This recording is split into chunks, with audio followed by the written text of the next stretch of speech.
Assalamu alaikum. My name is Neelam. Today we discuss another topic of unit number 5, reproduction. Lecture number is 30, class 10th, and your topic name is structure of seed and germination of seed, page number 82.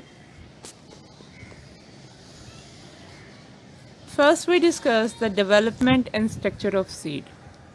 We know that after fertilization in the female gametophyte, zygote divides repeatedly by mitosis and develops into an embryo. At this stage, in gymnosperms and angiosperms, ovule changes into seed. The formation of seed completes the process of sexual reproduction in seed plants. तो आज का जो topic है वो है आपका development and structure of seed के बारे में। प्रीवियस लेक्चर के अंदर हमने स्ट्रक्चर ऑफ फ्लावर पढ़ा था जो कि रिप्रोडक्टिव पार्ट था प्लांट का, और उसके बाद हमने पोलिनेशन के बारे में डिस्कस किया था कि पोलिनेशन के थ्रू क्या होता है, पोलन ग्रेन ट्रांसफ़र होते हैं फ्रॉम एंथर टू स्टिग्मा, और उसकी टाइप के बारे में स्टडी किया था। और जब पोलिनेशन होती है तो आफ्टर फर्टिलाइजेशन आपकी जो ओवरी है वो चेंज हो जाती है फ्रूट में, और जो ओव्यूल्स होते हैं वो कन्वर्ट हो जाते हैं सीड में। इसका मतलब है कि फर्टिलाइजेशन के बाद और पोलिनेशन के बाद जो मेन आपका प्रोसेस आएगा वो होगा structure and development of seed के बारे में। और जो फर्टिलाइजेशन का प्रोसेस है वो कंप्लीट कब होता है, जब रिप्रोडक्शन का अमल फॉर्मेशन ऑफ सीड का जो प्रोसेस है वो स्टार्ट होता है। The formation of seed complete the process of sexual reproduction in seed plant. Angiosperm seed consist of 3 distinctive part. Angiosperm जो सीड्स होते हैं उसके 3 नुमाया पार्ट्स होते हैं। First part is called the embryo that is formed from zygote. Second part is endosperms tissue that is formed from endosperm nucleus, and the third part of the angiosperm seed is the seed coat which develops from the wall of ovule, and this wall is known as integument. First part is seed coat or testa, developed from the integument or the wall of ovule originally surrounding the ovule. So seed coat का purpose क्या होता है कि ये ovule को बाहर से क्या करता है, या सीड को बाहर से क्या करता है, प्रोटेक्ट करता है। It may be a paper thin layer just like peanut, और thick and hard just like in coconut. ये पेपर थिन भी हो सकता है, जैसे कि पीनट्स में आपने देखा होगा कि आप इजीली हाथ से उसको ब्रेक कर सकते हैं, लेकिन कोकोनट के बाहर जो सीड कोट होता है वो इजीली आप हाथ से ब्रेक नहीं कर सकते, वो हार्ड होता है। Seed coat protect embryo from mechanical injury and from drying out. Seed coat का फंक्शन क्या है कि ये एक तो सीड को बचाता है किस चीज़ से, किसी भी किस्म की इंजरी से, नुकसान से, और उसे ड्राई नहीं होने देता। There is a scar on seed coat. Seed coat के ऊपर एक स्कार होता है, निशान होता है, और उस स्कार को हम क्या बोलते हैं, हीलम कहते हैं। It is where the seed is attach to ovary wall. ये वो जगह है जहाँ से सीड जो है वो आपकी ओवरी वॉल के साथ या आपके फ्रूट के साथ अटैच होता है। At one end of hilum there is micropyle. Hilum के एक सिरे पे एक छोटा सा सुराख होता है जिसे हम माइक्रोपाइल कहते हैं। This is the same opening, ये बिल्कुल वही ओपनिंग है through which the pollen tube enter ovule, जहाँ से पोलन ट्यूब जो है वो ओव्यूल के अंदर एंटर होती है। Seed uses it for the absorption of water. Seed इसे इस्तेमाल करता है किस चीज़ के लिए, रूट से ज़मीन से पानी को अब्जॉर्ब करने के लिए। आपके पास अगर इस स्ट्रक्चर को गौर से देखें तो आपके पास जो पहला स्ट्रक्चर है जो सीड के बाहर प्रेजेंट होता है, it is called seed coat. ठीक है, सीड कोट के पास जो स्कार प्रेजेंट है उसे हम हीलन कहते हैं, और हीलन के एक सिरे पे एक स्मॉल ओपनिंग होती है जिसे हम माइक्रोपाइल कहते हैं।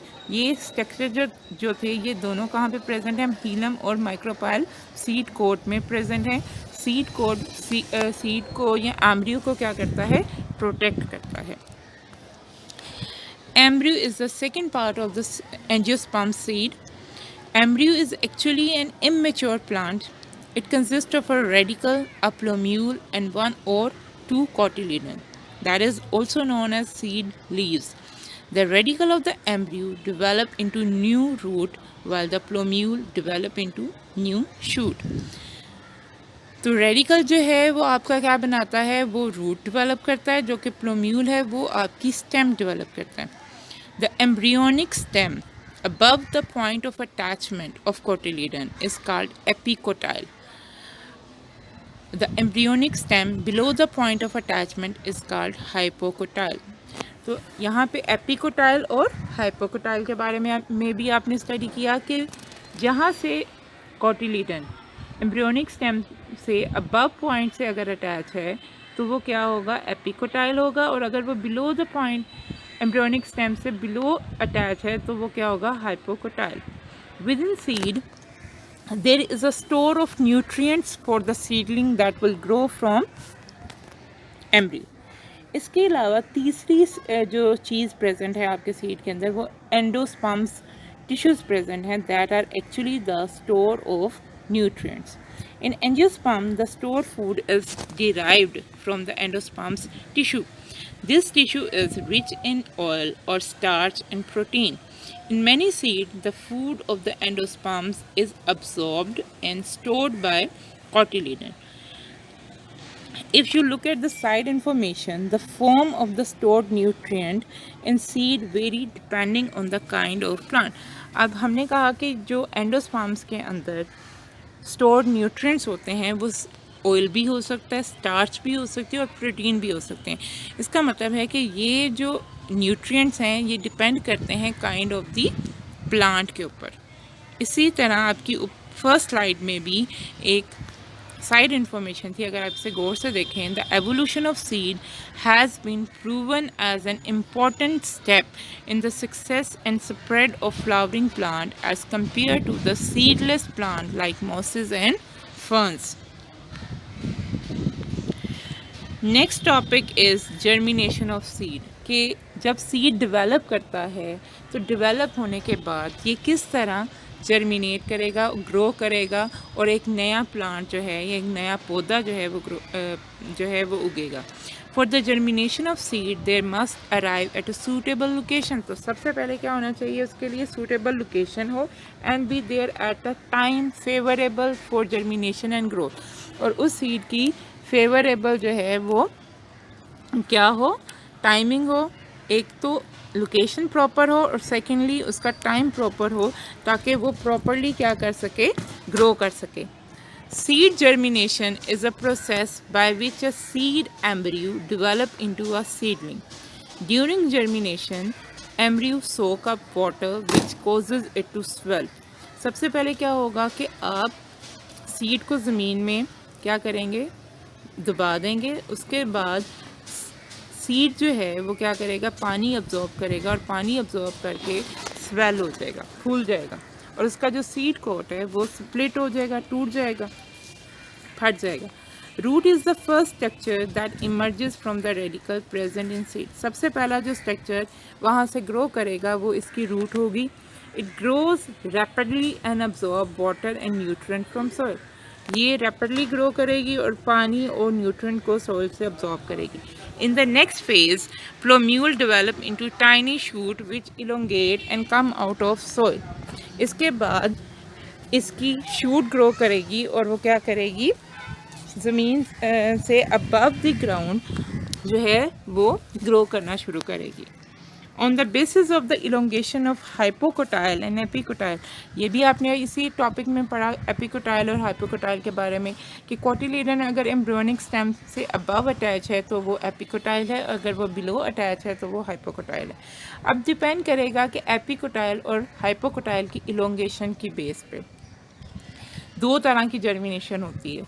एक एपिजियल जर्मिनेशन होती है और एक हाइपोजियल जर्मिनेशन होती है. एपिजियल जर्मिनेशन में क्या होता है कि हाइपोकोटाइल इलोंगेट करता है and form a hook pulling the cotyledon above ground. और उसके साथ साथ वो क्या करता है कि कोटिलीडन को ज़मीन से बाहर ले आता है. ये एपिजियल जर्मिनेशन जो है वो basically beans, cotton and papaya plants में होती है। और हाइपोजियल जर्मिनेशन में एपिकोटाइल इलोंगेट करता है और हुक बनाता है, जिसकी वजह से कोटिलीडन अंडर द ग्राउंड ही रहते हैं। और इस किस्म की जो जर्मिनेशन है वो पी में, मेज़ में और कोकोनट में होती है। इसके साथ आपके पास एक इंफॉर्मेशन है, that is about dormancy. Most seed go through a period during which there is no growth. This period is called the dormancy of the seed. Dormant seed are ripe seed but do not germinate. Under favorable condition, the seed break dormancy and begin to germinate. अगर आप इस picture को गौर से देखें तो यहाँ पे दोनों किस्म की आपको टाइप ऑफ जर्मिनेशन दिखाई गई है। एक में एपिजियल जो कि लेफ़्ट साइड पे और एक में हाइपोजियल जर्मिनेशन है जो कि राइट साइड में।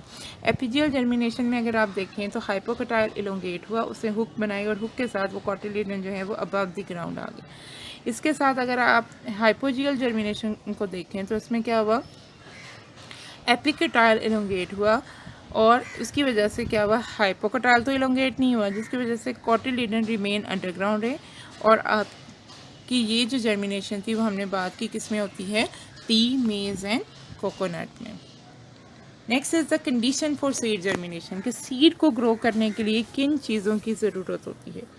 Seed germination depend on both internal and external condition. Seed को जर्मिनेट करने के लिए दोनों कंडीशन की ज़रूरत होती है, इंटरनल और एक्सटर्नल। इंटरनल कंडीशन में उसका लाइव एम्ब्रियो आ जाएगा और सफिशेंट फूड स्टोरेज आ जाएगी, जबकि जो एक्सटर्नल कंडीशंस हैं उसमें पानी, oxygen and favourable temperature depend करता है। First is the water. Seed of most plant have low water content. ज़्यादातर सीड के अंदर पानी की जो क्वांटिटी होती है या पानी की जो मिकदार होती है वो कम होती है। And germination can not occur until seed coat और other tissues have imbibed water. The absorbed water is used in the digestion of the stored food and it also helps in the elongation of hypocotyle and epicotyle. Next is the oxygen. Oxygen is essential for the respiration in the cell of embryo. Temperature. Seed differ greatly in their temperature requirement for germination. The optimum temperature for the germination of the seed of most plant ranges from 25 to 30 centigrade. Now today's topic is, your diary is learn and write this topic. Also draw the diagram of structure of seed and germination of seed on your notebook. Thank you very much. And मुझे उम्मीद है कि आपको ये जो topic है वो अच्छे से समझ आ गया होगा। बहुत शुक्रिया।